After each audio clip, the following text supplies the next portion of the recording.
So I had a couple songs on her album. I had 3 on the Manhattan Transfer. American Pop was the commercial here. And a Juice Newton cover. So, you know, I've had... Get by with that. Yeah, and my records still, funnily enough, get airplay. Really? Like on what kind of stations? Well, all over Canada. I mean, I still get a fair amount of airplay in Canada, you know, and a little bit in Europe. Is the interest in Canada due to sort of a hometown boy does good type of... No. In fact, in Canada, that works against you. Oh, really? If you leave. Oh, if you forsake them. Yeah. They are very conscious of, you know, because they are right beside that giant black hole in space. They try to kind of maintain their own gravitational unity, you know, and they don't like it. I'll tell you, I got more criticism for leaving Canada when I went down to record. You know, that's, you know, I used to get press on my album, and they talk about it, if you fucked off, you know. You're making American records now. I'd written every song in Canada. You know, half the arrangements came out of Canada, but it was like, you know, they get upset. How about the live album? Was that done in Canada with Canadian musicians? Yeah, that was a tour. In fact, that live album was the last time I played up until the Yamaha Song Festival. Is that right? Yeah. Yamaha Song Festival was the first time I played live. Was it terrifying to get back up on stage? Terrifying. I was pretty scared. What sort of preparations did you go through? Did you just sing in the shower at home? And well, I sing all the time because when I'm writing. That's true, yeah. You know, I do, so my chops are good, and I do, you know, I'm in the studio work. By the way, what song did you do for the festival? Was it a new composition? It's called Yamaha. Too many interviews. What was it called? Amazon. Amazon. Yeah, Amazon. And will that be part of the new album you're planning?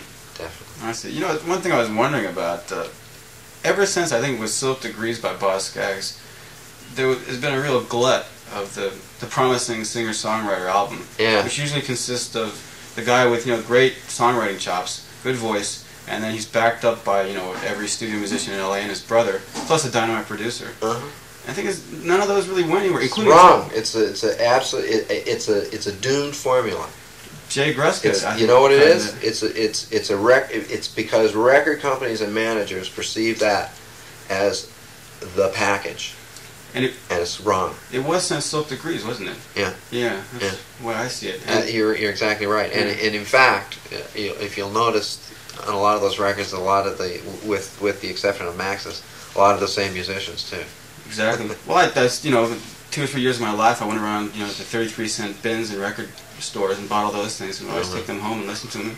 Good stuff, but none of them. The songwriters that break through and the singers that break through are the people who take chances, and the people who record cheap records and do it, you know, in basements in London or fucking Canada or New York, or, you know what I'm saying? That formula, and I see it too, and I've been a victim of it in a sense. It just doesn't work. John came back. I don't know where he is. Yeah, I think it's John. Well, how do you intend on getting away from this doomsday formula? Well, I got a Scottish manager who I think understands that that's not entirely the way to go. I mean, you're getting hooked up with Jay Gruska again, who was another example. Yeah, but he's not gonna produce it. Jay is an interesting guy. Jay will produce great things on his own. It's just that when he did his own, you know, that. Do you know what I'm saying? It's not the same as if Jay comes and works on my stuff. I mean, that's a different thing. But I'm working with I'm going to work with people in England, and in fact, you know, during my time at Atlantic, I went to England. I spent time in England trying to get a producer over there. Is that right? We were going to do the album there. Why England? Just this kind of new kind of energy coming out there. I mean, it's not that same old LA kind of thing. But luckily, I found this Paul de Villiers guy who really has a very unique and fresh approach. He's the guy to work with. Yes. Oh, okay, yeah, kind of going to build a studio. Yeah. Uh-huh. What, so you just completely struck out in England, then came back to LA again? Yeah, well, you know, some people didn't like the tapes, and I didn't, you know, after talking to certain people, I didn't like the way they wanted to, you know, a lot of, you know, they see me and they think, well, we'll have to do like an LA kind of treatment on this, so, you know, that kind of scared me. Did they know you there when you went? Yeah, well, it was all set up. And, it was all arranged and everything? Yeah. And you're still in LA right now? Yeah. You said you had trouble adjusting though, but you're finally willing to make it home, huh? No, I'm not. I'm willing to be there for a while, but I don't think I'll ever I don't think I'll ever feel like home. Really? I feel more at home in London. How's that? I just do. I don't know. It's a funny thing. I remember when I was a kid, very young, I flew to Paris. I got off the plane and I felt like I'd come home. You know, it's just there's just something about Los Angeles, there's something about America that is a little bit off, a little bit wrong for me. You know, it's just chemistry, I guess. What about musically? What do you listen to? I listen to Peter Gabriel and Talking Heads and Thomas Dolby and all very British, very European. Yeah.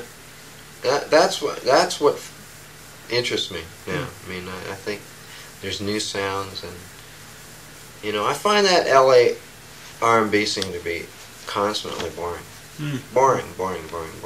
You don't get out very much then. In fact, to the point where a lot of people have given me songs like R&B tracks to write lyrics because they think I can, and I can't even do it anymore. I can't, you know what I mean? Although I still, you know, I have, my roots are that kind of groove, and I think a lot of new music still has that kind of groove element that comes from R&B. I think that straight R&B approach is just boring. What about your lyrics? I've always had a very deep respect for them because not only they have the sort of a meaning, I think, beneath the surface. hard to say what it is, but also phonetically they're very moving. Well, they're rhythm and they're ideas, but they're not stories. They're kind of Rubik's cubes, you know. They're little puzzling, little confusing. Yeah. Psychotic or worse scenarios. Style with a sibilant. What is it? With a sibilant style. With sibilant style, that's right. With a sibilant style. For some reason that stuck in my mind. Have you ever written poetry, or was it always just with music? I don't think they're poems. Yeah. They're definitely not poems. If you read them by themselves, they're not poems. Well, I don't know. You know, they still have like I said, the sound of the phonetic. Yeah. Grace. But to me, they're part of the music. I mean, I try to make them part of the music. I don't think a songwriter should separate. You know. To move back a couple of steps, how did you get hooked up with Jay Gresko? I guess through my publisher, and I just got along with him. You know, I like him as a person. Had you known of him before his musicals? I knew of him through Maxis.